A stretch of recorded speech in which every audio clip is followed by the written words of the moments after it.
Hello मित्रांनो, तर खूप दिवसापासून मी कुठे फिरायला नव्हती गेली, तर चला म्हणलाच कुठेतरी फिरायला जाऊ. फायनली आम्ही गेलो इटियाडोला. तर इटियाडो कोण कोण पाहिलाय मित्रांनो, कॉमेंट मध्ये नक्की सांगाल. आजचा मोसम तर पूर्ण खतरनाकच झाला होता आणि लोकही खूप आले होते इटियाडो पाहायला. ताई तर आम्हाला दुरूनच ओळखल्या की ही कमलाबाई आणि निर्मलाबाई आहे म्हणून. ताईची इथं मस्तपैकी दुकान आहे. मग ताईनं वगैरे आमच्यासोबत मस्त सेल्फी काढला. नंतर आम्ही बसलो ताईच्या दुकानातच मोसंबी खात. ताईनं आम्हाला मोसंबी पण चारली. मोसंबी पाहा ना किती मोठी आहे. तिथं बसल्यापासून आम्हाला एक फॉलोवर आणखी भेटून गेले. मग दादासोबत पण सेल्फी काढला. पण काही म्हणा, मला मुलांजवळ राहून उभा राहून सेल्फीच नाही काढूशा वाटत, कारण मुलांजवळ उभी राहिलो का मी लहानशीच दिसतो. मग गेलो ना मी अंदरचा व्ह्यू पाहासाठी. पावसाळ्यात तर इथला व्ह्यू खतरनाकच दिसते मित्रांनो. पण आमची किस्मत एवढी खराब होती की आम्ही गेल्याबरोबरच पाऊस चालू झाला. आम्ही इथं पाहत होतो पाऊस थांबण्याची वाट. फायनली पाऊस थांबला, पण मूड पूर्ण खराबच झाला मित्रांनो. मग इकडे पहा ना, बारिश आ रही है लेकिन एन्जॉय नाही रुकना चाहिए. गाणं तिकडे वाजत आहे मित्रांनो, पण मी इकडे थोडासा एन्जॉय करून टाकावा म्हणलो. मूडची वाट तर अगोदरच लागली होती. मी म्हणलो चला अजून थोडीशी लावून टाकावा. मग गेलो ना मी समोर, आणि इकडे तर मस्तपैकी सेल्फीचा कार्यक्रम चालू होता. बाबा यांची वय किती आहे आणि यांचा एन्जॉय पहा ना मित्रांनो.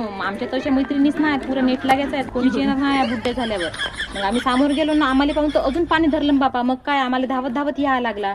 इथं आलोच सही, पण आमचा पूर्ण मूडच खराब झाला यार नुसत्या पावसामुळे. पण काही नाही, पावसामध्ये ओला झाल्यावर थोडीशी मजा येते नाही का. मग मी विचार केलो ओली तर झालो जाऊ, लग्यात ककड़ी भी खा लेती हूँ, मतलब सर्दी होने के बाद बुखार आएगा, फिर घर जाके काम नहीं करना पड़ेगा. आयडिया वैसे बुरा नहीं है. टॅलेंट तर बचपनापासूनच भरला आहे मित्रांनो, पण कधी घमंड नाही केलं बाबा आपण. तर चला आता आपण भेटू नेक्स्ट वाल्या ब्लॉग मध्ये.